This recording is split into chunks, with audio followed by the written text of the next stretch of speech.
Hi guys, welcome back. ఈరోజు వీడియోలోకి స్వాగతం. గైస్, ఈ రోజు వీడియోలో మనం మాట్లాడబోయేది వారన్ బఫెట్ ఇన్వెస్ట్మెంట్ స్ట్రాటజీ గురించి. అండ్ మీ అందరికి Warren Buffett investment strategy series కి స్వాగతం. చాలా మంది అడిగారు, బ్రో వారన్ బఫెట్ లాగా ఎలా ఇన్వెస్ట్ చేయాలి అది ఇది అని చెప్పి. సో ఎలా ఇన్వెస్ట్ చేయాలి ఒక కంప్లీట్ సిరీస్ అనేది నేను ప్లాన్ చేశాను అనమాట. అంటే నేను చాలా కూర్చొని వీడియోస్ చూశాను, ఆయన డాక్యుమెంటరీస్ చూశాను, ఆయన స్పీచ్లు చూశాను, ఆయన ఇంటర్వ్యూలు చూశాను, ఆయన బుక్స్ చదివాను, ఆయన గురించి రాసిన బుక్స్ చదివాను. డైరెక్ట్ ఆయన ఇంటర్వ్యూలు అనమాట. అంటే వేరే వాళ్ళు చెప్పడం ఆయన గురించి అవి ఇవి అన్ని ఫేక్ కూడా ఉండొచ్చు. అండ్ డైరెక్ట్ ఆయన మాటల్లోనే ఆయన ఏం చెప్తున్నాడు అవన్నీ కూడా కూర్చొని చాలా చూశాను అనమాట. సో చాలా ఇన్ఫర్మేషన్ అయితే దొరికింది. సో ఇవన్నిటిని ఒక సిరీస్ రూపంలో మీకైతే నేను చెప్తాను అనమాట. సో ఏంటిది అసలు వారన్ బఫెట్ ఒక ఇన్వెస్ట్మెంట్ స్ట్రాటజీ అంటే, ఇక్కడ ఇన్వెస్ట్మెంట్ స్ట్రాటజీ అంటే మీరు ఇన్వెస్ట్మెంట్ ఎలా చేస్తారు ఆయన ట్రిక్స్ అండ్ టిప్స్ కాదనమాట. ఆయన మైండ్ సెట్ ఏంటిది, ఎలాంటి మైండ్ సెట్ వాడి, ఎలాంటి ట్రిక్స్ వాడి, ఎలాంటి చిన్న చిన్న విషయాలు వాడి వారన్ బఫెట్ ఇంత పెద్ద వాడిగా మారాడో మనం చూద్దాం అనమాట. అండ్ ఫస్ట్ వీడియోలోనే అత్యంత కాంట్రవర్షియల్ అయిన టాపిక్ తీసుకోబోతున్నాం. అదేంటిది అంటే గైస్, మీకు ఈ కాలంలో కస్టమర్స్ పేమెంట్ ఎలా చేస్తుందో తెలుసా? 80% పేమెంట్స్ అనేది ఆన్లైన్ లో చేస్తున్నారు. అండ్ మీకు కానీ ఒక కంపెనీ ఉంది, లేకపోతే ఒక బిజినెస్ చేస్తున్నారు, లేకపోతే చిన్న బిజినెస్ అయినా స్టార్ట్అప్ అయినా ఏదైనా కానీ ఆన్లైన్ లో మీరు మీ కస్టమర్స్ నుంచి మనీ తెచ్చుకోవాలనుకుంటున్నారు అంటే మీకు one of the best option ఏది అంటే RazorPay చిన్న చిన్న బిజినెస్ నుంచి పెద్ద పెద్ద బిజినెస్ వాళ్ళ వరకు లైక్ రిలయన్స్, అమెజాన్, లేకపోతే ఎయిర్టెల్ అంటే పెద్ద పెద్ద కంపెనీస్ కూడా యూజ్ చేస్తున్నారు. అండ్ ఇప్పుడు RazorPay వాళ్ళు చిన్న చిన్న కంపెనీస్ కోసం కూడా ఓపెన్ ఉన్నారు అనమాట. మీకు ఇంట్రెస్ట్ ఉంటే లింక్ నేను కింద ఇచ్చాను, అది క్లిక్ చేసి ఫ్రీగా మీరు RazorPay యొక్క అకౌంట్ ని ఓపెన్ చేసుకోవచ్చు. అండ్ మీ కస్టమర్స్ కి ఆన్లైన్ లో పేమెంట్ చేసే సౌకర్యాన్ని అయితే మీరు కలిగించవచ్చు. అండ్ ఫస్ట్ వీడియోలోనే అత్యంత కాంట్రవర్షియల్ అయిన టాపిక్ తీసుకోబోతున్నాం. అదేంటిది అంటే వారన్ బఫెట్ కి ట్రేడింగ్ అంటే నచ్చదు. అసలు వారన్ బఫెట్ కి ట్రేడింగ్ ఎందుకు నచ్చదు, మనకి ఎలా తెలుస్తుంది ఆయన ట్రేడింగ్ నచ్చుతుందా నచ్చదా అని. అండ్ నేను ట్రేడింగ్ చెయ్యొచ్చా చేయకూడదు, ఎందుకంటే చాలా మంది ఈ కాలంలో ట్రేడింగ్ ఎక్కువ చేసేస్తున్నారు అనమాట. సో అలా నేను ట్రేడింగ్ చెయ్యొచ్చా చెయ్యకూడదా అవన్నీ కూడా నేను వీడియో ఎండింగ్ కల్లా మీకు చెప్పేస్తాను అనమాట. First of all Warren Buffett దృష్టిలో ట్రేడింగ్ అంటే ఏంటిదో చూద్దాము. జనరల్ మనకు తెలిసిన ట్రేడింగ్ ఏంటిది, ఇంట్రాడే ట్రేడింగ్ అంటే ఈ రోజు కొని ఈ రోజు అమ్మేయడం అనమాట. కానీ వారన్ బఫెట్ దృష్టిలో ట్రేడింగ్ అంటే ఏంటంటే, మీరు కానీ ఒక స్టాక్ కొని లేకపోతే ఒక కంపెనీలో ఇన్వెస్ట్ చేసి షేర్స్ అనేది తీసుకొని మీరు ఈ రోజు సాయంత్రం అమ్మినా, లేదా ఈ రోజు కాకుండా ఒక వారం ఉంచుకొని అమ్మినా, ఒక నెల ఉంచుకొని అమ్మినా, ఒక సంవత్సరం ఉంచుకొని అమ్మినా, 1 కాదు 2 3 కాదు 4 కాదు 5 కాదు 6 కాదు 8 కాదు 10 సంవత్సరాలు ఉంచుకొని అమ్మినా కూడా ఆయన దృష్టిలో అది ట్రేడింగే. అంటే మీరు కానీ ఒక కంపెనీ షేర్ తీసుకొని కానీ, లేకపోతే కంపెనీలో ఒక పార్ట్ అనేది తీసుకొని మినిమం 10 years పైన కానీ మీరు ఇన్వెస్ట్మెంట్ ఉంచుకోకపోతే, అంటే మీ పోర్ట్ఫోలియోలో ఆ ఇన్వెస్ట్మెంట్ ఉంచుకోకుండా మీరు అమ్మేస్తే, అంటే సిచ్యువేషన్స్ ఏమైనా వస్తే అమ్మొచ్చు అనమాట. అది కాకుండా మీరు రేట్లు చూసి, గ్రాఫ్లు చూసి, లేకపోతే ఒక వాల్యూ అనేది చూడకుండా ఇన్వెస్ట్ చేసి 10 ఏళ్ల కంటే తక్కువ టైంలోనే మీరు కానీ ఆ ఇన్వెస్ట్మెంట్ ని వదిలేస్తే, లేకపోతే ఆ షేర్స్ అనేది అమ్మేస్తే ఆయన దృష్టిలో అవన్నీ ట్రేడింగ్ కిందకే వస్తుంది. మినిమం ఆయన దృష్టిలో 10 ఏళ్ల కంటే పైనగా మీరు ఒక కంపెనీ యొక్క వాల్యూని చూసి ఇన్వెస్ట్ చేసి పెట్టుకుంటేనే మిమ్మల్ని ఆయన ఒక గొప్ప ఇన్వెస్టర్ గా చూస్తారు. సో ఈ విషయం ఎలా తెలుస్తుంది, ఆయనకు ట్రేడింగ్ నచ్చదని ఎక్కడి నుంచి తెలుస్తుంది అంటే, ఒకటి ఆయనతో డైరెక్ట్ మీరు మాట్లాడితే, లేకపోతే ఆయన మాటల నుంచి మీకు తెలిసిపోతుంది అనమాట. ఆయన డైరెక్ట్ కలిసేంత సీన్ మనకు లేదు. నెంబర్ 2 ఏంటిది అంటే, కొన్ని అనాలిసిస్ చేసి మనం తెలుసుకోవచ్చు అనమాట. అంటే ఆయన ఇంటర్వ్యూ చూస్తే మీకు తెలిసిపోతుంది అనమాట. ఆయన ఇంటర్వ్యూలో చాలా సార్లు చెప్తుంటాడు ఇదేమాట నాకు ట్రేడింగ్ నచ్చదని. సో ఇంటర్వ్యూలు చూస్తే మీకు తెలిసిపోతుంది. అది కాకుండా మనం కొన్ని అనాలిసిస్ చేసి అయితే ఈజీగా తెలుసుకోవచ్చు. ఎలా అనాలిసిస్ చేయొచ్చు అంటే, ఆయన కంపెనీని యూజ్ చేసి, ఆయన కంపెనీ ఏదైతే ఉందో బెర్క్షైర్ హ్యాథవే ఏదైతే ఉందో దాన్ని చూసుకుంటే మీకు ఈజీగా అర్థమైపోతుంది అనమాట. ప్రపంచంలోనే అత్యంత ఖరీదైన షేర్ దేనికి ఉంది అంటే అది ఈయన కంపెనీకి ఉంది అనమాట. ఆ కంపెనీ పేరు బెర్క్షైర్ హ్యాథవే అనమాట. అండ్ ఈ కంపెనీ యొక్క షేర్ వాల్యూ అని అంటే, ఒక్క షేర్ వాల్యూ మన ఇండియన్ రూపీలో తీసుకుంటే 2.5 కోట్ల రూపాయలు ఉన్నాయి. అంటే మీరు 2.5 కోట్ల రూపాయలు ఇస్తేనే ఆ కంపెనీలో కేవలం ఒక్క షేర్ అనేది మీకు వస్తుంది. ఎందుకు ఈ కంపెనీ షేర్ ఇంత పెద్దగా ఉంది, అసలు దేని వల్ల ఈ కంపెనీ షేర్ అనేది టాప్ లో ఉంది, ఎందుకు ఇంత హైగా ఉంది అవన్నీ మనం చూద్దాం అనమాట. ఇది వారన్ బఫెట్ యూజ్ చేసిన కొన్ని స్ట్రాటజీస్ అనమాట. నెంబర్ 1 ఏంటి అంటే, ఆయన ఎప్పుడు వరకు ఆయన కంపెనీ షేర్స్ మీద ఒక్క బోనస్ గానీ స్ప్లిట్స్ గానీ ఇవ్వలేదు. ఇలా ఒక కంపెనీ బోనస్ ఎందుకు ఇస్తుంది? బోనస్ అంటే తనకు ఉన్న షేర్స్ ఇప్పుడు 10 షేర్లు ఉంది అనుకోండి, దాన్ని 20 చేసి ఇన్వెస్టర్స్ కి ఇచ్చేస్తారు అనమాట. స్ప్లిట్ చేయడం అనమాట. స్ప్లిట్ అంటే ఆ 10 షేర్లని 20 షేర్ల కింద స్ప్లిట్ చేసి ఇన్వెస్టర్స్ కి ఇస్తారనమాట. ఈ రెండు ఎందుకు చేస్తారంటే ట్రేడింగ్ పెంచడం కోసం అనమాట. అంటే నార్మల్ ట్రేడర్స్ కూడా ఇంక్లూడ్ అవ్వడం కోసం చేస్తారనమాట జనరల్ గా. అంటే ఏంటిదంటే, ఒకవేళ 1000 రూపాయలు ఒక షేర్ ఉంది అనుకోండి, అది చాలా తక్కువ మంది కొంటారు అనమాట. అదే షేర్ ని 10 టైమ్స్ స్ప్లిట్ చేశారు అనుకోండి, 1:10 రేషియోలో స్ప్లిట్ చేశారు అనుకోండి, లేకపోతే 10 ఇదిగా స్ప్లిట్ చేశారు అనుకోండి, అప్పుడు ఆ షేర్ వాల్యూ అనేది మనకు 100 రూపీస్ కి పడిపోతుంది అనమాట. అలా 100 రూపీస్ కి పడిపోయినప్పుడు ప్రతి ఒక్కరు వచ్చి ట్రేడింగ్ చేస్తుంటారు. అలా ట్రేడింగ్ ఇంక్రీజ్ అయినప్పుడు ఆబ్వియస్ గా షేర్ వాల్యూ అనేది కూడా పెరిగిపోతుంటుంది అనమాట. సో బోనస్ ఎలా స్ప్లిట్ చేయాలి అవన్నీ కంపెనీ ఇష్టం అనమాట. కానీ ఇప్పుడు వరకు వారన్ బఫెట్ అయితే స్ప్లిట్టింగ్ చేయలేదు. చేయలేదు. నెంబర్ 2 ఏంటిదంటే ఇప్పుడు వరకు ఆయన ఒక్కసారి కూడా డివిడెంట్ అనేది ఇవ్వలేదు. డివిడెంట్ అంటే జనరల్ షేర్ హోల్డర్స్ ఎవరైతే ఉన్నారో వాళ్ళకి ఎలాంటి డబ్బు అవి రావన్నమాట. ఏదైతే డివిడెంట్ ఉందో అది ఈ షేర్ హోల్డర్స్ కి కంపెనీస్ వాళ్ళు పనిచేస్తుంటారు అనమాట. కానీ వారన్ బఫెట్ అది కూడా చేయలేదన్నమాట. ఎందుకంటే డివిడెంట్ తీసుకున్నప్పుడు ఇన్వెస్టర్ కి ఎలాంటి ట్యాక్స్ పడదు, కానీ కంపెనీకి పడుతుంది అనమాట. సో ఈయన ఏం చేశాడంటే ఎందుకు ఇన్వెస్టర్ కి ఇవ్వడం, దాని బదులు అది కంపెనీ లోపలే రీఇన్వెస్ట్ చేసేసి ఇంకా పెద్ద పెద్ద కంపెనీల ఒక షేర్లను కొనుక్కోవచ్చు కదా అని చెప్పి ఆలోచనలో ఉండేవాడు అనమాట. సో ఇప్పుడు డివిడెంట్ అయితే ఇప్పటి వరకు ఒక్కసారి కూడా ఇష్యూ చేయలేదు. అండ్ నెక్స్ట్ ఇప్పుడు మనకు డౌట్ వస్తుంది, మరి డివిడెంట్ ఇవేం తీయకుండా ఇన్వెస్టర్స్ కి ఏం లాభం అంటే, ఆయన యూజ్ చేసిన థర్డ్ స్ట్రాటజీ ఏంటంటే బయింగ్ బ్యాక్. అంటే చాలా బైబ్యాక్ చేసేవాళ్ళు అనమాట. ఒకసారి మనం హిస్టరీ తీసుకొని చూస్తే ప్రతి ఇయర్ ఒక బైబ్యాక్ అనేది ఖచ్చితంగా చేస్తారు అనమాట. ఇక్కడ ఈయన ఇంకో ట్రిక్ కూడా యూజ్ చేస్తాడు, ఇప్పుడు నేను చెప్తాను అనమాట. ఈ బైబ్యాక్ అంటే ఏంటి అంటే, మన షేర్లు ఏదైతే వేరే వాళ్ళ చేతిలో ఉన్నాయి అంటే ప్రజల చేతిలో కానీ నార్మల్ ఇన్వెస్టర్స్ చేతిలో ఎవరి దగ్గర ఉన్నాయో వాళ్ళ దగ్గర నుంచి రిటర్న్ కొనుక్కోవడానికి మనం బైబ్యాక్ అంటాం అనమాట.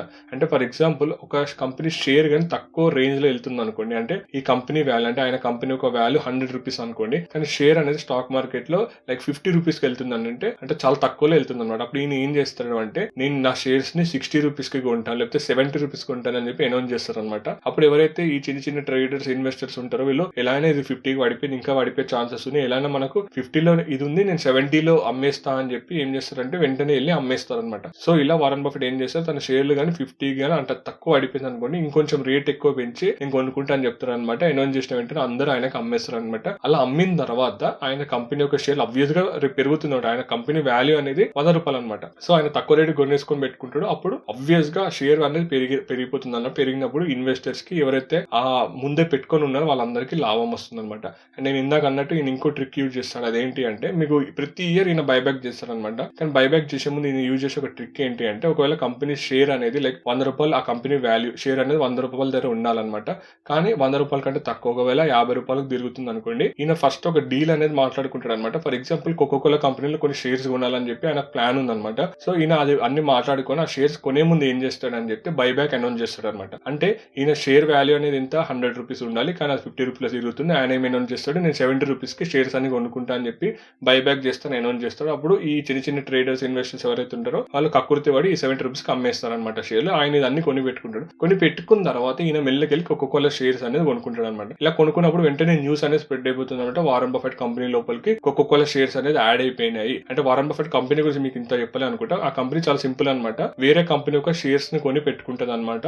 పెద్ద పెద్ద కంపెనీస్ లో ఇన్వెస్ట్మెంట్స్ లో చేస్తుంది అనమాట. అంటే మీకు ఒక స్టార్ట్అప్ ఉంది అనుకోండి, మీ స్టార్ట్అప్ కి ఇన్వెస్ట్మెంట్ అనేది ఇలాంటి కంపెనీ ఇస్తుంది అనమాట. అంటే డబ్బులు ఇచ్చి మీ షేర్స్ ని తీసి పెట్టుకుంటుంది అనమాట. అలా వారన్ బఫెట్ కంపెనీకి చాలా పెద్ద పెద్ద కంపెనీలు యాపిల్, కోకోకోలా ఇలాంటి పెద్ద పెద్ద కంపెనీస్ యొక్క షేర్లు వాళ్ళ దగ్గర ఉన్నాయి అనమాట. సో ఇది వాళ్ళ కంపెనీ రోల్ అనమాట. ఇది నేను ఇందాక చెప్పడం మర్చిపోయాను. సో ఈయన ఇప్పుడు ఏం చేస్తాడంటే, ఈ బైబ్యాక్ చేసిన తర్వాత వెళ్ళి కోకోకోలా కంపెనీలు డబ్బులు ఇన్వెస్ట్ చేసి వాళ్ళ షేర్స్ కొనుక్కుంటారు అనమాట. ఈ న్యూస్ ఎప్పుడైతే బయట ప్రచారం అవుతుందో ఒకటేసారి 100 రూపీస్ లో ఉన్న వాళ్ళ షేర్ వాల్యూ అనేది 150 రూపీస్ వెళ్ళిపోతుంది. అంటే 70 రూపీస్ కు ఆయన కొన్నాడు అనమాట. ఆయనకి ఇప్పుడు 150 రూపీస్ కి షేర్ వెళ్ళేసరికి ఆయనకు మళ్ళీ ప్రాఫిట్ లోకి వెళ్ళిపోతాడు. అంటే ఒకటేసారి 50 రూపీస్ లో ఉన్న షేర్ 150 రూపీస్ లోకి వెళ్ళిపోతుంది అనమాట. అలా ఈయన ఇలాంటి ట్రిక్స్ యూజ్ చేసి ఇన్వెస్టర్స్ కి ప్రాఫిట్ అనేది తీసుకొస్తాడు అనమాట. సో ఓవరాల్ గా మనం ఇవన్నీ తీసుకుంటే మనకు తెలిసే కామన్ థింగ్ ఏంటంటే, ఎందుకు ఈయన ఇలాంటి పాలసీని పాటించాడు, లేకపోతే ఎందుకు మిగతా కంపెనీస్ అని వేరే వేరే చేసినప్పుడు ఈయన మాత్రం ఎందుకు ఇలా పాటించాడు అంటే, ఈ అన్అఫీషియల్ ట్రేడింగ్ లేకపోతే ఈ చిన్న చిన్న ట్రేడింగ్స్ ని అవాయిడ్ చేయడం కోసము. ఒకవేళ కంపెనీ ఒక బోనస్ అనేది స్ప్లిట్ చేశారు అనుకోండి, ఫస్ట్ పాయింట్ మనం బోనస్ ఇప్పుడు కానీ స్ప్లిట్ చేయలేదు. సో ఆయన కంపెనీ రేట్ అనేది హై ఉంది అనుకోండి, ట్రేడర్స్ చాలా మంది రారనమాట ఆయన దగ్గరికి. ఆయన కంపెనీ మీద ట్రేడింగ్ చేసే వాళ్ళ సంఖ్య చాలా చాలా తక్కువ ఉంటుంది అనమాట. అందుకే ఆయన స్ప్లిట్ చేయడం అనమాట. అది కాకుండా ఈయన డివిడెండ్స్ లేకపోతే బైబ్యాక్స్ ఇవన్నీ చేయడం వల్ల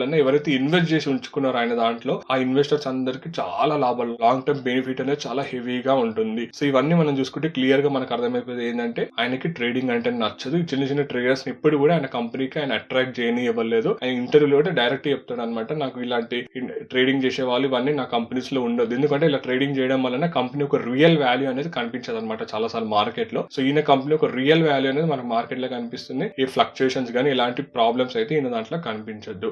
సో ఇమ్మీడియట్ గా మనకు ఒక క్వశ్చన్ వచ్చేస్తుంది, బ్రో మరి నేను ట్రేడింగ్ చేయొచ్చా? చాలా మంది ట్రేడింగ్ చేసి డబ్బులు సంపాదిస్తున్నారు కదా. వారన్ బఫెట్ ఏం చెప్పిన ట్రేడింగ్ గురించి అంటే, ఆయన చెప్పిన ఒక మాట ఏంటిదా, ఈవెన్ ఆయన కూడా చాలా మంది పెద్ద పెద్ద ఇన్వెస్టర్స్ చెప్పే మాట ఏంటి అంటే, మీరు ట్రేడింగ్ చేస్తున్నారు అంటే అది క్యాపిటల్ రేజ్ చేయడం కోసం అయి ఉండాలి, లేకపోతే ఫండ్స్ రేజ్ చేయడం కోసం అయి ఉండాలి. అండ్ మీరు ధనవంతులు అవ్వాలంటే ఖచ్చితంగా ఆ ఫండ్స్ ని ఇన్వెస్ట్ చేయాలి. జాగ్రత్త వినండి గైస్, మీరు ట్రేడింగ్ చేస్తున్నారు అంటే ఫండ్ రేసింగ్ కోసం మీరు ట్రేడింగ్ అనేది చేయాలి, లేకపోతే క్యాపిటల్ రేజ్ చేయడం కోసం మీరు ట్రేడింగ్ అనేది చేయాలి. అండ్ ఆ రేజ్ చేసిన మనీని మీరు ఖచ్చితంగా ఇన్వెస్ట్మెంట్ వాల్యూ ఇన్వెస్టింగ్ అనేది 100% చేయాలి. చేస్తేనే మీరు ఫైనాన్షియల్ ఫ్రీడమ్ లేకపోతే ధనవంతులు అనేది అవ్వగలుగుతారు. చాలా మంది ఏం చేస్తారు అంటే వీళ్ళకి ట్రేడింగ్ లోకి వెళ్తారనమాట. కొంత డబ్బు అనేది ప్రాఫిట్ అవన్నీ వస్తుంటారు అనమాట. ఇమీడియట్ గా వీళ్ళు ఏం చేస్తారంటే ఈ డబ్బుని తీసుకుపోయి రీఇన్వెస్ట్ చేస్తారనమాట. రీఇన్వెస్ట్ చేసి ఇంకెక్కువ సంపాదిద్దాం అనుకుంటారు. మళ్ళీ వచ్చిందని మళ్ళీ రీఇన్వెస్ట్ చేసి ఇంకెక్కువ సంపాదిద్దాం అనుకుంటారు. అలా రీఇన్వెస్ట్ చేసి ఇంకెక్కువ సంపాదిద్దాం అనుకుంటారు అనమాట. ఇక్కడ జరిగేది ఏంటంటే మీరు ట్రేడింగ్ చేస్తుంటే వర్క్ చేస్తుంటే అనమాట. ఒక జాబ్ చేసినట్టే ట్రేడింగ్ చేయడం అనేది. ఇన్వెస్ట్మెంట్ అంటే అక్కడ పెట్టి వదిలేస్తారు. వేరే ట్రేడింగ్ మీరు వర్క్ చేసినట్టు అనమాట. అలా మంత్లీ ప్రతి మంత్ మీరు అలా రీఇన్వెస్ట్ చేసుకుంటూ వర్క్ చేస్తున్నారు అనమాట ఇండైరెక్ట్. అదే కాకుండా ఇంకా వచ్చే ప్రాఫిట్ లో చాలా మంది ఏం చేస్తారంటే ఎక్స్పెన్సెస్ అంటే వాళ్ళ మంత్లీ ఖర్చులు అనేది ఎక్స్పెండ్ చేసేస్తారు అనమాట. అదే కాకుండా లగ్జరీ సామాన్లు, ఫోన్లు అవి ఇవి అన్ని కొనడం స్టార్ట్ చేస్తారు. ట్రావెలింగ్, పార్టీలు ఇవన్నీ స్టార్ట్ చేస్తారు అనమాట. ఇప్పుడైతే వాళ్ళకి డబ్బు అనేది ఎక్కువ రావడం స్టార్ట్ అయిందో ఈ ట్రేడింగ్ చేయడం వల్ల. ఇక్కడ ట్రేడింగ్ వల్ల పోయే నష్టాలు ఏంటి లేకపోతే మీకు వచ్చే లాసెస్ ఏంటంటే నెంబర్ 1 మీకు మెంటల్ స్టెబిలిటీ అనేది తగ్గిపోయే ఛాన్సెస్ ఉంటుంది అనమాట. ఎందుకంటే మీకు చాలా డబ్బు అనేది వస్తుంటుంది ఆన్ స్పాట్. అది కూడా ఒక వాల్యూ లేని మనీ అనమాట అది. ఎందుకంటే ట్రేడింగ్ లో మీరు లైక్ చార్ట్లు, గ్రాఫ్లు కంపెనీ ఒరిజినల్ వాల్యూ చూడకుండా గ్రాఫ్స్ వాటి మీద బేస్ చేసి తెచ్చుకునే మనీ అనమాట. సో వీటిని మీరు చేయండి, తప్పులేదు. కానీ ఫండ్ రేస్ చేయడం కోసం చేయాలి. అండ్ ఇది చేసుకుంటే ఖచ్చితంగా మీరు ఆయన అయిపోయిన ఇంకా పాయింట్ ఏంటంటే మల్టిపుల్ సోర్స్ ఆఫ్ ఇన్కమ్ కి వెళ్ళాలి. అంటే లైక్ ఇదే మనీ యూజ్ చేసి మీరు ఇన్వెస్ట్మెంట్లు వేయడమే కాకుండా చాలా మంది ట్రేడింగ్ నుంచి డబ్బులు సంపాదిస్తారు. వాళ్ళ ఖర్చులను పెట్టుకుని కొంతమంది దాచిపెట్టుకుంటారు. ఈ దాచిపెట్టుకున్న మనీ వాళ్ళకి ఎట్లా ట్రేడింగ్ గురించి, ఇన్వెస్ట్మెంట్ల గురించి, కంపెనీస్ గురించి న్యూస్ లో అవన్నీ ఫాలో అవుతారు. కాబట్టి వాళ్ళు ఏం చేస్తారంటే ఈ డబ్బు తీసుకుని ఇన్వెస్ట్మెంట్లు చేస్తారు అనమాట. సో ఆయన ఏమంటారంటే ఇన్వెస్ట్మెంట్ కాదు మీరు చేయాల్సింది మల్టిపుల్ సోర్స్ ఆఫ్ ఇన్కమ్ ని జనరేట్ చేసేలాగా చేయాలి మనీతో. అంటే ఒక బిజినెస్ పెట్టడం కానివ్వండి, లేకపోతే ఒక చోట ఏదైనా తీసుకొని అక్కడి నుంచి ప్యాసివ్ ఇన్కమ్ వచ్చేటట్టు చేయండి. సో అలాంటిది చేయమని చెప్పి ఆయన అంటున్నారు అనమాట. అండ్ ఈ వీడియో అయితే ఇంతవరకు గైస్. అండ్ నెక్స్ట్ వీడియోలో నేను ఏం చెప్పబోతున్నాను అంటే వారన్ బఫెట్ చేసిన మిస్టేక్ ఏంటిది అంటే ఆయన లైఫ్ లో ఆయన ధనవంతుడు ఎప్పుడు అయ్యాడో మీకు తెలుసు. ఆయన 56 ఇయర్స్ అంటే 56 ఏళ్ళు ఉన్నప్పుడు ఆయన ధనవంతుడు అయ్యాడు అనమాట. అంటే మిలియనియర్ అయ్యాడు అనమాట. అండ్ 60 ఏళ్ళు ఉన్నప్పుడు ఆయన ఒక బిలియనియర్ అయ్యాడు అనమాట. అండ్ దానికంటే ముందంతా ఆయన ఒక మిడిల్ రిచ్ పర్సన్ అనమాట, లేకపోతే యావరేజ్ రిచ్ పర్సన్ అనమాట. ఎందుకు ఆయనకు అంత లేట్ అయిపోయింది, లేకపోతే ఎందుకు అంత టైం పడింది, ఆయన చేసిన ఒక తప్పు ఏంటిది అనేది మనం వచ్చే వీడియోలో డిస్కస్ చేద్దాం అనమాట. ఇది నేను ఇందాక చెప్పిన పాయింట్ చేయండి. మీకు ట్రేడింగ్ నుంచి వచ్చే మనీతో ఖచ్చితంగా మల్టిపుల్ సోర్స్ ఆఫ్ ఇన్కమ్ అనేది జనరేట్ చేయాలి. దీనికి లింక్ కూడా ఉంటుంది అనమాట. నెక్స్ట్ వీడియో కూడా సూపర్ ఉంటుంది. సో సబ్స్క్రైబ్ చేయడం అయితే మర్చిపోకండి. And thanks friends, thanks for watching and by.